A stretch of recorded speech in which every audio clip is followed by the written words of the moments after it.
Sapi adalah hewan yang tak ternilai. Mereka memberikan kita susu, daging, dan kulit yang digunakan untuk berbagai keperluan.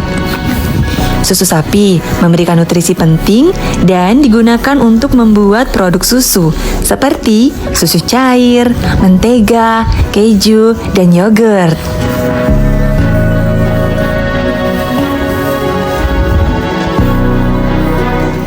Daging sapi menjadi sumber protein penting dalam banyak makanan kita.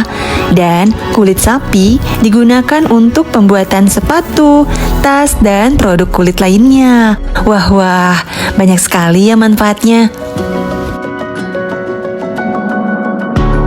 Namun, manfaat sapi tidak berhenti di situ saja, Sanamwari. Sapi juga menjadi kunci untuk teknologi yang mendukung keberlanjutan dan energi terbarukan. Wah, apa sih maksudnya?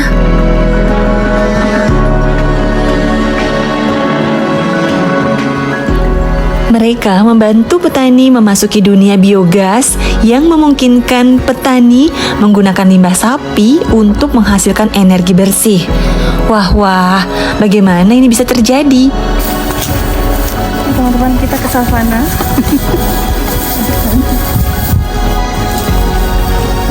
Tidak hanya itu, kita juga akan mempelajari bagaimana praktek urban farming di kampung Agrowidya Wisata ini. So, pakidawe, labah jama aku ke kampung Agrowidya Wisata.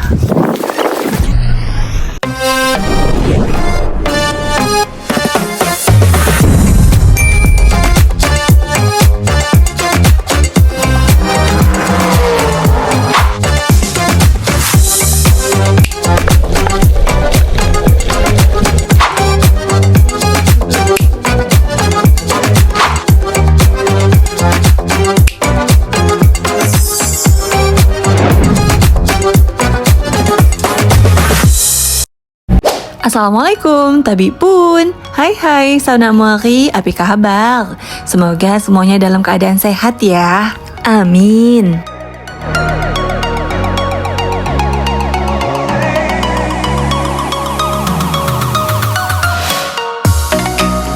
Wilayah perkotaan tentunya sudah penuh dengan area pemukiman.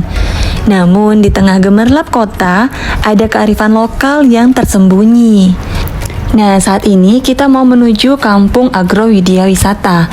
Kampung ini merupakan kampung percontohan untuk wisata agro berbasis pertanian dan peternakan. Nah, kali ini aku penasaran mau lihat sendiri bagaimana sih Kampung Agrowidya Wisata ini. Lokasinya ada di Jalan Karya Bakti Rajabasa, Kota Bandar Lampung. Kamu ikuti saja maps-nya, maka nanti akan diarahkan menuju ke sini dan diawali dengan gapura yang terpampang jelas bahwa bacaannya adalah Kampung Agrowidya Wisata. Diketahui bahwa Kampung Agrowidya Wisata dulunya bernama Kampung Sinar Harapan. Kemudian diubah oleh Wali Kota Bandar Lampung Herman HN usai menggelar peletakan batu pertama dalam kegiatan Karya Bakti atau Tentara Manunggal Membangun Desa, yang kemudian banyak sekali CSR yang dilakukan oleh perusahaan untuk mengembangkan kampung ini. Semua gitu ya, Mbak? Sekarang kurang kayaknya, udah nggak ini lagi kayaknya. Jadi kampung. Aku menyempatkan mampir ke salah satu warung untuk berbincang dengan ibu-ibu penduduk di sini. Ternyata sudah 2 tahun belakang, Kampung Agrowidya Wisata ini sudah tidak aktif bercocok tanam, teman-teman. Tadinya ya, di sepanjang jalan ini, semua penduduknya itu melakukan berbudidaya jamur, hidroponik, dan masih banyak tanaman-tanaman hias lainnya. Bahkan dahulu, Menteri Perekonomian pun sering datang loh untuk meninjau kampung ini. Wah, sayang banget ya. Padahal pasti cakep banget nih kalau kita pas jalan gini, di kiri kanannya banyak tanaman, banyak bunga yang berwarna-warni. Ya kan? Namun, info ibu-ibu tadi ada beberapa yang masih menggunakan ilmu yang mereka dapat dari pelatihan-pelatihan dan menjadi mata pencaharian mereka. Salah satunya ini adalah rumah belajar Kang Suyut. Info yang aku terima, di sini kita akan diajarkan biogas serta urban farming dan masih banyak lainnya. Halo teman-teman, Assalamualaikum warahmatullahi wabarakatuh. Kali ini aku sedang berada di Kampung Agro Widya Wisata. Nah teman-teman, ini dia, di sini tempatnya rumah belajar Kang Suyut. Jadi di rumah belajar Kang Suyut ini kita akan diajarkan bagaimana cara membuat biogas dari kotoran hewan bisa menjadi gas yang bisa kita gunakan untuk kegiatan masak-memasak. Wih, keren banget. Selain itu, ada apa lagi ya? Kalau penasaran, yuk ikut aku.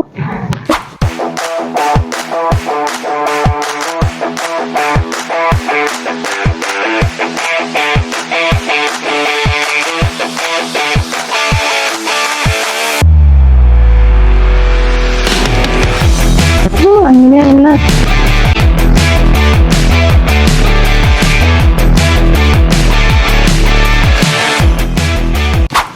Nah teman-teman, saat ini aku sedang berada di salah satu rumah belajar yang ada di Kampung Agro Widya Wisata ini. Ini adalah rumah belajar Kang Suyut. Yuk kita lihat ya di dalamnya ada apa aja. Nah.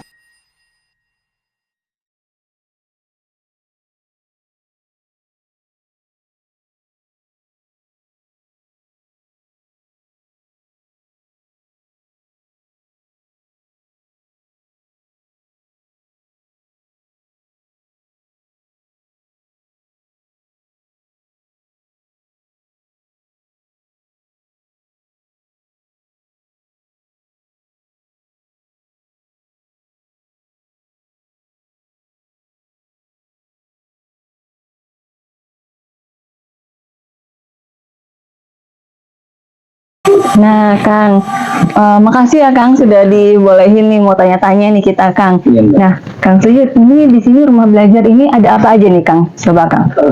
Kalau rumah belajar ini di sini kita ada biogas, ternak sapi. Ternak sapi. Ternak sapi kita buat biogas. Biogasnya kita buat untuk masak. Oke. Nah, setelah kita buat untuk masak ada bioseluri. Bioseluri ini kita gunakan langsungnya setelah kering kita buat untuk media tanam ataupun pupuk kandang. Oh, jadi gini, Kang Suyut ini punya sapi, Iya. kemudian hasil dari sapi, kotoran ya? Kotorannya diolah jadi biogas. Biogas, ya. Dari biogas itu hasilnya lagi diolah lagi menjadi Media tanam. Jadi semuanya bermanfaat nih teman-teman di sini ya. Iya. Oke, nanti kita lihat nih teman-teman, kita lihat ya sekeliling di sini banyak sekali tanaman dari hasil yang tadi disebutkan. Kang, boleh nggak sih Kang kalau kita ngeliat gimana sih cara pembuatan biogas itu? Oke. Boleh ya? Iya. Oke. Jadi teman-teman kita sambil belajar gimana sih sebenarnya produksi biogas yang sering digunakan di rumah tangga seperti itu. Yuk, Kang.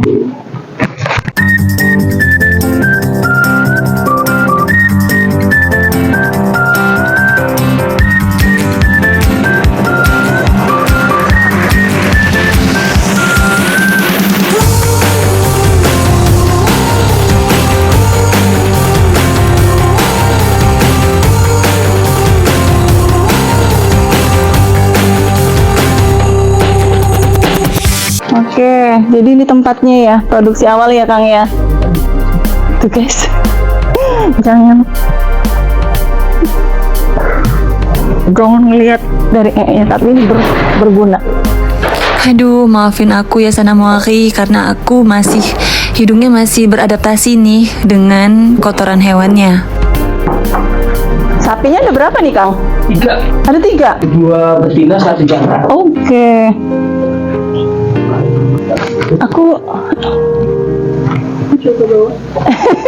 Nggak usah lah, kotor. aku ikut yang nanti aja ya teman-teman.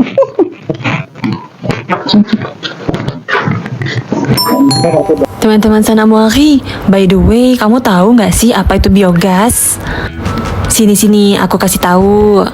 Jadi, biogas adalah metode produksi energi berkelanjutan dengan menguraikan bahan organik seperti limbah makanan, limbah pertanian, dan sampah organik lainnya. Proses ini menghasilkan gas metana yang dapat digunakan sebagai sumber energi, yang dalam hal ini akan menggunakan kotoran hewan sapi menjadi gas yang dapat digunakan untuk masak-memasak. Nah, jadi teman-teman, Kang Suyut ini setiap pagi rutinitasnya adalah yang pertama, beliau mengangon sapi-sapinya ke lahan kosong yang ada di belakang rumahnya. Kemudian setelah memastikan sapi-sapinya aman di ladang, barulah kemudian ia mengolah biogas dari kotoran hewan ternaknya itu. Oke, kita lanjut ke kandang. Oh, nah kalau tadi berarti kotorannya dimasukin ke sini ya? Iya. Ini kita masukkan.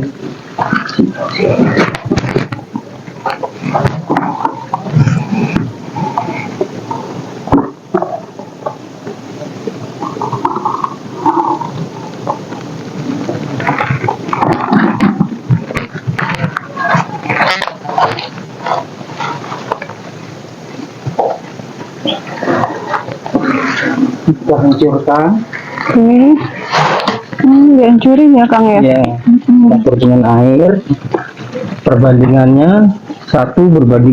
1:2. Nah, kalau idealnya sebenarnya kalau secara teori 1:1. Kenapa tuh?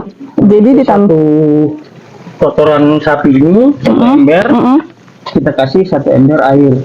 Tapi dalam prakteknya kadang-kadang kering, jadi perlu banyak air. 1:2 masih bisa lah. Oh iya. Terlalu keset gitu ya jadinya ya? Jadi biar dia cair. Ini kita aduk Oh, keluarnya nanti di sini ya Iya. Kang ya berarti ya? nanti keluar segitu. Jadi otomatis ya, nggak perlu kita angkat-angkat lagi ya?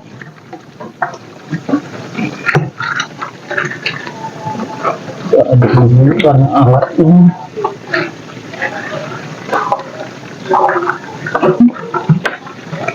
Wah teman-teman, aku mau deh coba. Luar biasa. Guys, perjuangan buat biogas.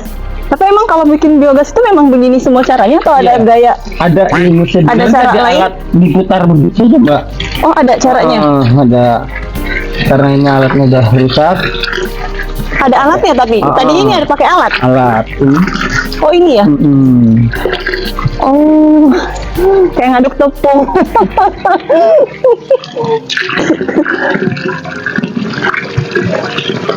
Ternyata seperti ini ya. Nah ini kira-kira aja Kang, Ya. nggak akan berat. Tapi kalau udah kena air nggak bau ya Kang ya? Ya. Atau saya sudah berbaur ya?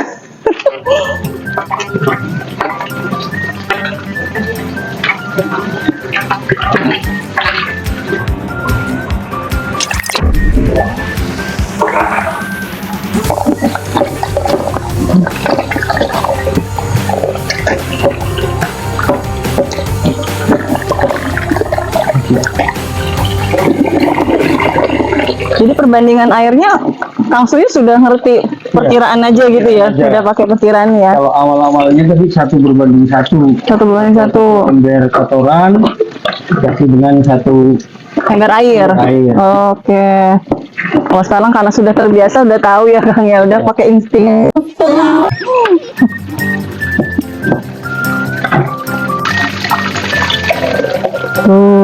Masya Allah.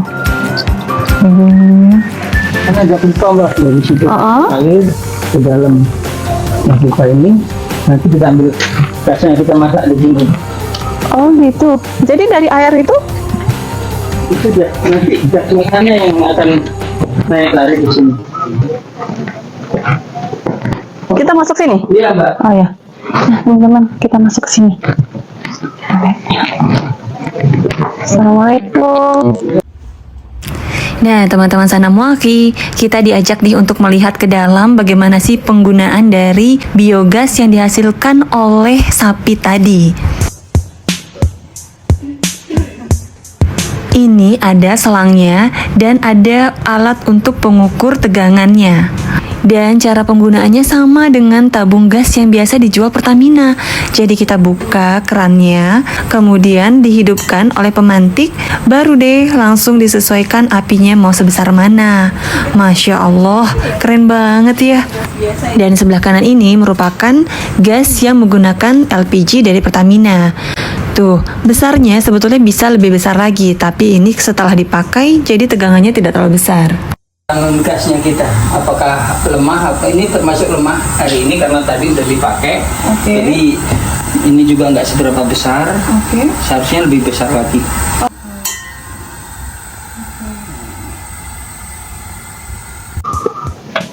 Nih, teman-teman. Jadi gasnya tinggal disalurin di pipa ini. Tuh. Langsung dari tempat pembuangan yang tadi. Wih, keren banget, Masya Allah ya. Oke, nah ini hasilnya ya Pak ya. Jadi bikin biogas itu memang cuma begitu aja ya Pak? Ya, cuma dimasukkan aja. Nah, dengan dia bisa masuk ini. Aku masih nggak percaya bahwa gas tadi hanya dihasilkan dari kotoran hewan. Sampai aku tanya berkali-kali sama Kang Suyut deh.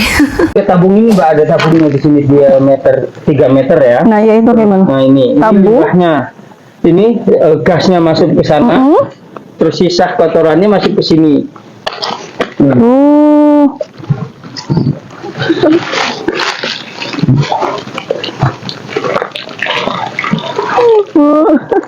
Mana ada ini, ada bebek, seneng nggak main di sini? Oh gitu. Nah teman-teman, kalau kamu termasuk seperti aku, sini-sini aku jelasin kenapa sih biogas itu bisa terjadi. Begini, biogas dihasilkan dari proses fermentasi bahan-bahan organik oleh bakteri anaerob, yaitu bakteri yang hidup dalam kondisi kedap udara. Nah, proses fermentasi tadi dilakukan di dalam biodigester atau tabung reaktor yang ditanam di dalam tanah tadi. Dengan perbandingan air 1:1, selanjutnya setelah kurang lebih 10 hari, penampung biogas akan terlihat mengembung. Itu tandanya gasnya sudah dihasilkan. Jadi biogas sudah dapat digunakan sebagai bahan bakar dan kompor biogas dapat dioperasikan. Wah, hal ini menjadi bagian dari kearifan lokal ya Sanamori dalam mengelola sumber daya dan lingkungan. Karena dengan demikian, Kang Suyut dan teman-teman di Kampung Agrowidya Wisata sudah mengurangi limbah yang tentu saja mengurangi polusi lingkungan. Dan tentunya mengurangi emisi gas rumah kaca karena biogas adalah sumber energi bersih. Wah, hal begini nih yang harus dilestarikan.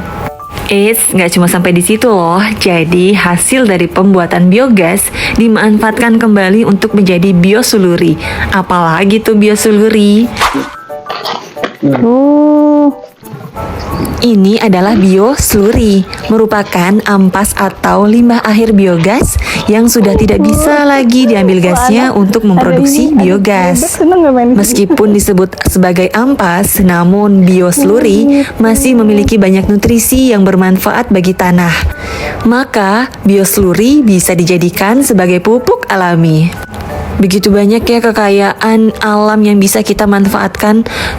Jadi dari limbah itu ya Pak dikeringin sama sekam ya, dicampur sama sekam. Kemudian nanti kita ini dikarungin dulu, dinaikin ke sini, baru kita campur nanti dengan beberapa bahan yang lainnya kita jadikan media tanam. Berarti memang Bapak harus kasih sekam terus ya di situ ya. Oke, ini sudah jadi nih Pak. Ini udah kering, istilahnya udah kita ambil dari sana. Biasanya kering berapa hari Pak? Kering kita biasa taruh di sini selama 1 bulan. Jadi dia biar terkompos dulu di sini. Bener-bener nyatu dulu gitu ya. Oke. 1 bulan baru kita angkat. 1 bulan baru diangkat dari situ ke. Nah ini apa nih Pak tempatnya ya? Ya ini kita buat media tanamnya di sini. Ini tadi campur dengan sekam bakar. Ini sekam bakar. Ini sekam bakar. Ini udah campuran ini. Oh, ini campuran, udah jadi ya. Di antara sekam bakar yang hitam ini, terus ini sekam lapuk yang kita tadi dari situ ditambah dengan kotoran sapi dan kotoran kambing. Ini jadilah media tanam. Jadi kan kita pergunakan untuk pemupukan. Kita tambah dengan VOC, ekoenzim, kapur dolomit. Jadi komposisinya semakin komplit. Komposisinya ya, jadi Dan- semakin sehat gitu ya tanamannya ya. Oke. Jadi produk di sini kita juga sudah ke BSIP, terus ke BPP, Oh, udah masuk Polinella, situ ya. Mila, udah banyak yang menggunakan produk kita. Bahkan teman-teman dari komunitas anggur itu sudah banyak karena ini sangat cocok untuk anggur. Anggur ya. Iya. Ternyata kita mau cari pupuk anggur, ternyata ini. Nah, Bapak punya merek nggak ini, Pak? Sementara kita belum ada merek, tapi di sini ada itu produk rumah belajar Kang Suyut. Rumah Belajar Kang Suyut pokoknya ya. Oh, jadi Bapak ready terus ini Pak Ready, pupuknya? Ready terus ya. Oke. Ternyata Bahan-bahan yang sudah kering, ini yang sudah dikompos, sudah lama, jadi kita tinggal aduk. Insya Allah ini siap. ya. Oh, karena kan nggak semua ya kayak anggur ya. Nggak semua pupuk itu cocok ya, Pak Bisa, ya. Nah, ternyata porosannya harus oke, ternyata ini malah cocok ya Pak Cocok, pupuk iya. Bapak ini ya. Masya Allah keren ya teman-teman. Dari itu dicampur lagi dengan berbagai macam ya. Tadi ada apa aja Pak? Yang sekam bakar, sekam bakar, sekam lapuk, sekam lapuk, kuhi sapi, uh-uh. kuhi itu kotoran hewan Kuhi ya, ya, kuhi sapi, kuhi kambing, kuhi kambing, terus kita kasih VOC, ekoenzim, dan juga ekoenzim. kapur dolomit. lengkap Jika banget.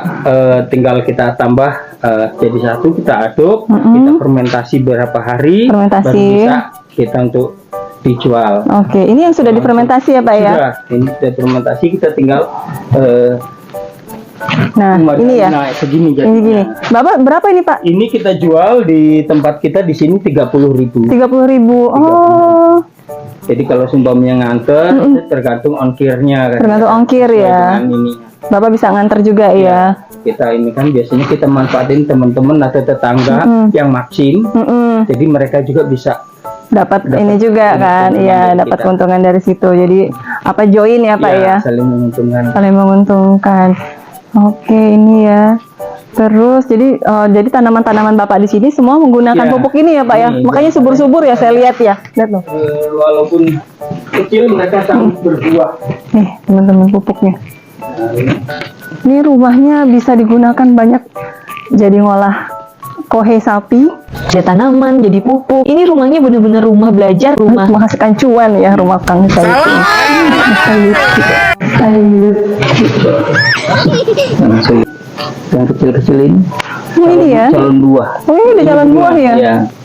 Nah, itu kita manfaatkan. Ya bahkan ditaruh aja di sini biar nambah Itu subur biasanya nih. kalau yang jatuh di luar Daripada ini ya. Iya, langsung kita ini kan.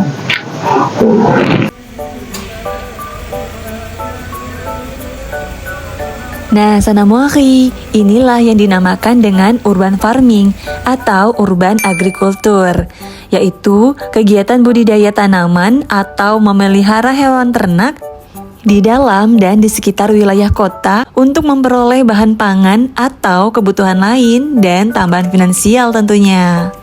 Urban farming merupakan salah satu solusi untuk mengurangi ketergantungan kita nih pada pasokan pangan jarak jauh dan mengurangi jejak karbon transportasi makanan kan. Ini bukan hanya tentang menanam sayuran di antara rumah-rumah atau gedung-gedung, tetapi juga tentang menciptakan komunitas yang lebih sadar lingkungan. Jadi bener-bener di sini nih barang-barangnya, bahan-bahannya bermanfaat semua teman-teman di rumah belajar ini.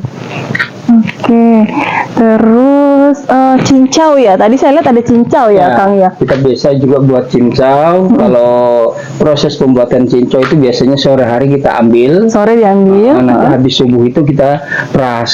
Oke. Kita ini proses. Oh, tapi memang harus didiamin dulu itu cincaunya.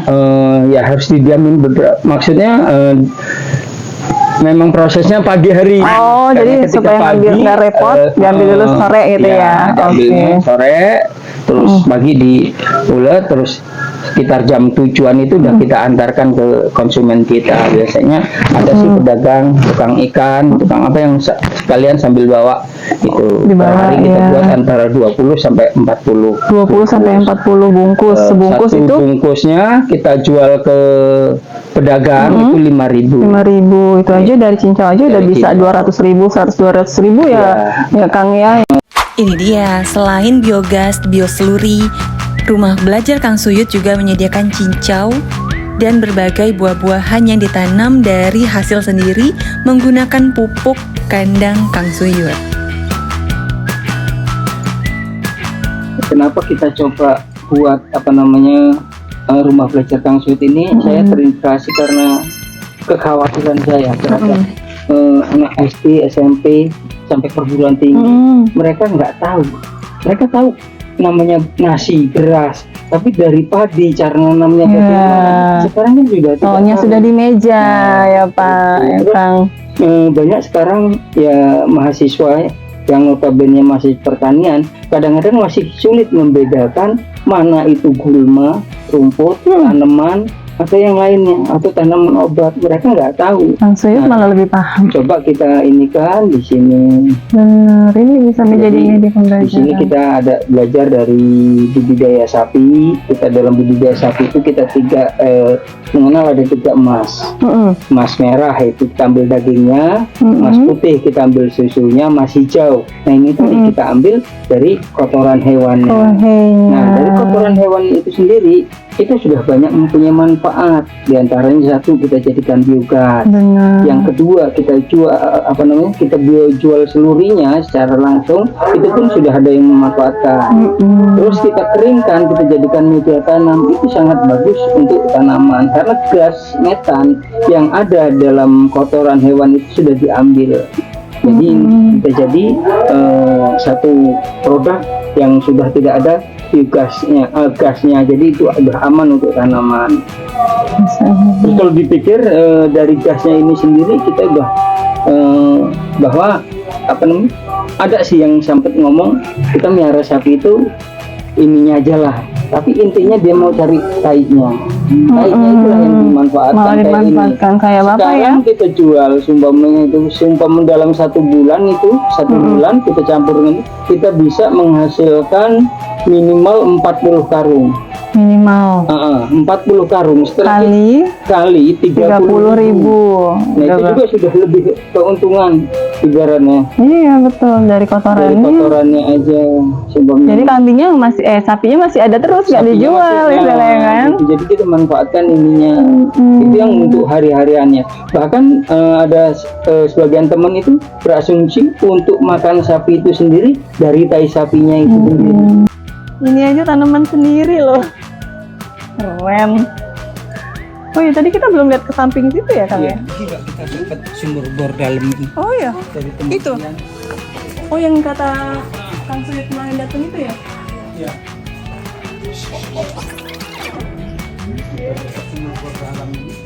Pak Kidawe, kita melihat ke sisi sebelah kanan ini. Dari pintu masuk sebelah kanan, ini ada sumur bor yang dalamnya mencapai 92 meter. Sumur ini merupakan bantuan dari kementerian, namun tanahnya merupakan tanah Kang Suyut yang dihibahkan. Wah, mulia sekali ya. Kan ada saluran tuh. Jadi disalurkan dari sini. Ini selama orang menggunakan air ini pahala jariahnya loh.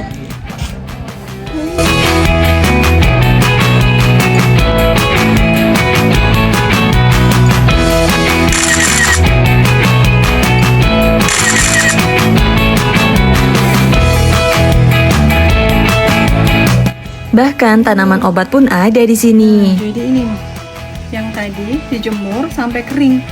Ini sekilo bisa sampai 70.000 sampai 80.000 ya Kang. Masya Allah, bener-bener ya di rumah sini semuanya bisa menghasilkan. Kan ini satu, saya berangkat dari kelemahan saya, itu jadikan kekuatan kita. Di sini dulu siapa yang mau melihat? Tapi sekarang jalan sudah aspal. Wakil gubernur wali kota sampai ke rumah saya istilahnya kan karena kita ada kegiatan mungkin menurut kita biasa, tetapi menurut mereka juga sesuatu yang luar biasa.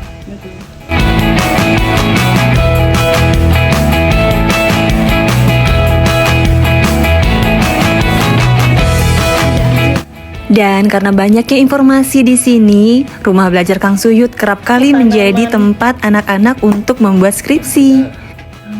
Pada prinsipnya saya adalah orang biasa, tapi di sekeliling saya banyak orang-orang yang luar biasa, termasuk Anda. Amin. Masya Allah, ini benar.